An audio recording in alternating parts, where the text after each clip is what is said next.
Assalamualaikum, salam sejahtera. Saya Syafzan Johari dan ini Malaysia Milih.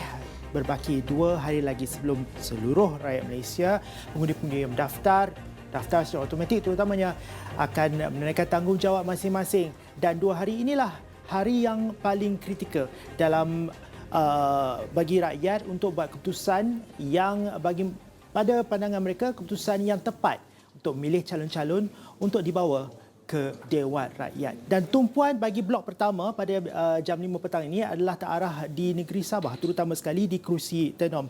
Pada pilihan raya kali ini berdepan dengan 5 penjuru, iaitu dari Pakatan Harapan, Norita Swal, bebas kita ada saudara Ridwan Rubin, kita ada 2 calon bebas, Ridwan Rubin dan juga Peggy Chow Zi Ting. Kita juga ada dari Barisan Nasional, Jamui Jaafar dan juga dari Warisan saudara Ukim Buandi. Kalau ikutkan pada pilihan raya yang terdahulu pada tahun 2018, inilah penyandangnya iaitu Norita Swal. Norita Swal pada 2018 mendapat majoriti yang minimal ataupun majoriti yang marginal iaitu sebanyak 1133.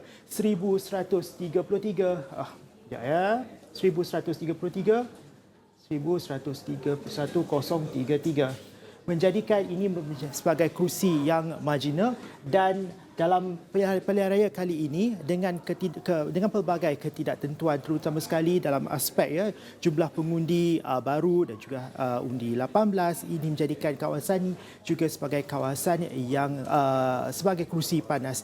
Dan salah satu drama yang berlaku di Tenom dan tidak berlaku di kawasan-kawasan lain di seluruh 222 kawasan parlimen di seluruh Malaysia ini adalah pada hari penamaan calon, iaitu pada ketika itu ada sedikit pergelutan dan ada sedikit drama yang berlaku. Dan adakah apa sahaja yang berlaku lebih kurang dalam 12-10 hari yang sebelum ini memberi kesan kepada sentimen pengundi ketika ini? Rakan tugas saya iaitu Hasimi Muhammad yang kini berada di Tenom membuat liputan di sana bagi memahami apakah sentimen pengundi-pengundi di Tenom buat ketika ini. Kita terus saja bersama Hasimi.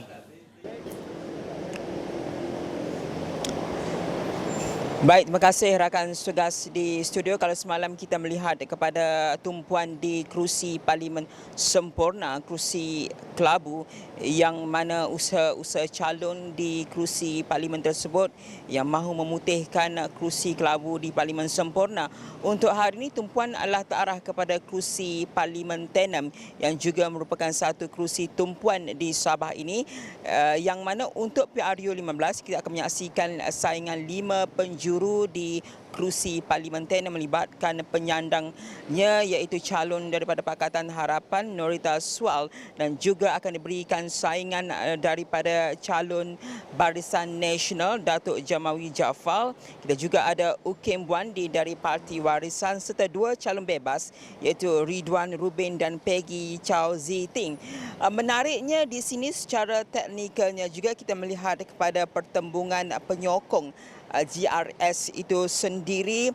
Dan kalau kita imbas pada 5 November masa penamaan calon, berlaku juga kekecohan di kerusi Parlimen Tenom ini apabila percalonan Presiden Parti KDM Datuk Anthony Peter ditolak oleh SPR. Dan rentetan daripada itu kita melihat kepada beberapa siri insiden sensasi juga berlaku, khususnya secara spesifiknya seperti mana kita maklumkan seperti tadi, untuk kita melihat kepada pertembungan sokongan antara penyokong GRS itu sendiri kerana calon bebas Ridwan Rubin merupakan anak kepada Datuk Rubin Balang yang juga merupakan adung kemabung daripada GRS, yang mana pucuk pimpinan BN dan GRS sebelum ini meminta agar Datuk Rubin Balang tidak membantu kempen anaknya iaitu Ridwan Rubin yang berkempen ataupun dicalonkan atas tiket calon bebas, bagi memastikan sokongan diberikan sepenuhnya kepada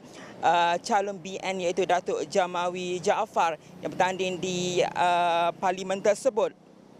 Namun kita melihat juga menariknya situasi di Tenem ini apabila calon bebas tersebut Ridwan Rubin telah pun menyertai parti KDM beberapa hari lalu, dan ini sekaligus kita lihat kepada sokongan daripada penyokong-penyokong KDM itu untuk membantu calon bebas ini iaitu Ridwan Rubin, dan bagaimana calon-calon lain termasuk juga penyandangnya Norita Swal dan juga JRS BN Datuk Jamawi Jaafar akan memberi ataupun mengatur strategi mereka untuk meraih sokongan di kerusi berkenaan.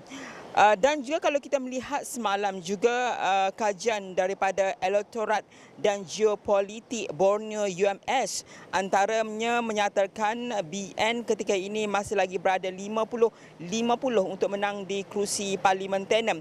Dan kalau situasi ini berlaku, pastinya peratusan ataupun chance untuk calon-calon menang itu ketika ini masih lagi seimbang, dan apa yang akan memberikan kelebihan kita melihat kepada gerak kerja jentera dan juga tawaran-tawaran yang akan diberikan oleh calon-calon ini untuk memastikan pengundi di atas pagar itu memberikan sokongan kepada mereka. Misalnya kalau kita melihat kepada tawaran yang diberikan oleh penyandang kerusi tersebut daripada PH Norita Swal, antaranya cukup menarik kalau kita lihat menawarkan pengampunan untuk hutang PTPTN secara bersasar, juga membela orang asal dan perkasakan peluang ekonomi belia. Itu antara yang menarik yang ditawarkan oleh calon PH ini, Norita Swal, untuk menambah hati pengundi di Parlimen Tenem. Namun kita melihat juga tawaran yang diberikan oleh calon BN Datuk Jamawi Jaafar tidak kurang hebatnya juga memberikan tumpuan kepada sektor pertanian dan pelancongan yang disifatkan berpotensi besar untuk dimajukan di Parlimen Tenem, selain melihat kepada aspek-aspek dari segi pembangunan kemudahan asas seperti jalan raya, elektrik dan juga kesihatan, selain menekankan aspek pendidikan. Namun tawaran yang diberikan oleh calon bebas Ridwan Rubin juga menarik. Kita boleh lihat secara asasnya yang mana menawarkan antaranya adalah untuk sektor ekonomi, pembangunan ekonomi di Parlimen Tenem, dan juga untuk menekankan pendidikan, aspek kemasyarakatan dan kebajikan, ekonomi dan juga sukan. Dan ini kita boleh lihat bagaimana usaha yang dilakukan oleh bekas Ketua Armada Bersatu Tenem ini, yang bukan calon bebas Ridwan Rubin, untuk menggerakkan strategi beliau untuk menawan Parlimen Tenem ini. Namun kita melihat juga kepada strategi yang digunakan oleh JRS atau BN itu sendiri, meletakkan Datuk Jamawi Jaafar yang juga merupakan bekas Adun Kemabung, bagaimana strategi ampuh ini boleh menjayakan atau memenangkan BN di Parlimen Tenem itu. Dan ini kita akan bakal lihat juga menarik kerana gerak kerja menjelang kepada siri kempen yang akan berakhir esok 11.59 malam esok. Kita lihat kepada JRS misalnya, hari ini juga kita melihat kepimpinan mereka akan turun padang juga untuk membantu calon JRS atau BN itu sendiri, Datuk Jamawi Jaafar, melalui siri kempen yang mana pengerusi JRS Datuk Seri Haji Jinor juga akan ada di Tenem. Ini kita melihat kepada signifikan yang telah pun dilakukan usaha-usaha daripada parti JRS dan BN dalam usaha untuk memastikan calon mereka menang. Dan kita melihat juga pada gerak kerja yang dilakukan oleh calon-calon lain pada minit-minit akhir ini, pecutan terakhir, gerak kerja yang telah dilakukan, kempen-kempen telah pun dilipat gandakan. Dan bagaimana usaha kita melihat kepada BN JRS itu untuk memutihkan kerusi kelabu ini, adakah mereka berjaya dengan pelbagai kontroversi dan juga saingan yang diberikan oleh calon-calon di Tenem ini. Dan semuanya kita akan bawakan di Astro Awani dan astroawani.com. Saya kira setakat ini dulu perkembangan kita boleh lihat kepada kerusi tumpuan Parlimen Tenem. Semuanya kita akan rangkumkan menjelang kepada 19 November ini. Itu tadi sentimen yang dilaporkan oleh rakan tugas Hasimi dari Tenem, dan seperti yang dikatakan, kalau boleh saya ringkaskan semula, ya, Tenem ini merupakan kerusi marginal di negeri Sabah dengan pada pilihan 14 hanya mencatatkan majoriti 1133 yang memihak kepada Nurita Sual. Dan dalam orang kata dengan kebanjiran calon-calon di Tenem ini, kita dapat saksikannya pertemuan 5 penjuru, tetapi dalam hal ini di Tenem ni agak menarik memandangkan ia juga satu kursi yang marginal, iaitu sekitar 1133 undi sahaja majoriti, tapi kita juga ada menampilkan dari pejabat-pejabat yang dari bebas ini yang turut bersama mempunyai orang kata kekuatan yang tersendiri. Ini menyebabkan pemimpin-pemimpin parti di peringkat negeri memberikan komitmen sepenuh hati juga di Tenem ini, dengan antaranya pemimpin contohnya dari Haji G yang terutus sekali berpakat bersama dengan Barisan Nasional pada PRU kali ini turut padang untuk memastikan kemenangan berpihak kepada Pakatan JRS dan juga BN untuk PRN untuk PRU pada kali ini. Baiklah, kita nak berhenti rehat seketika, dan apabila kita balik nanti, kita dapat lihat ini merupakan salah satu contoh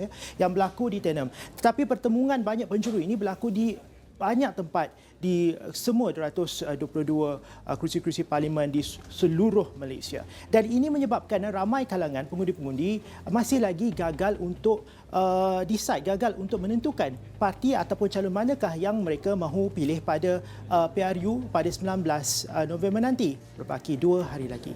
Bagaimana kita nak tengok keadaan ini? Apakah yang boleh dilakukan oleh parti-parti dan juga calon-calon untuk memenangi hati rakyat dan untuk mengurangkan golongan pengundi yang masih lagi tidak boleh memberikan jawapan yang konklusif siapa atau parti manakah yang mereka akan pilih. Berbaki 2 hari lagi. Kita rehat dulu. Jumpa lagi selepas ini.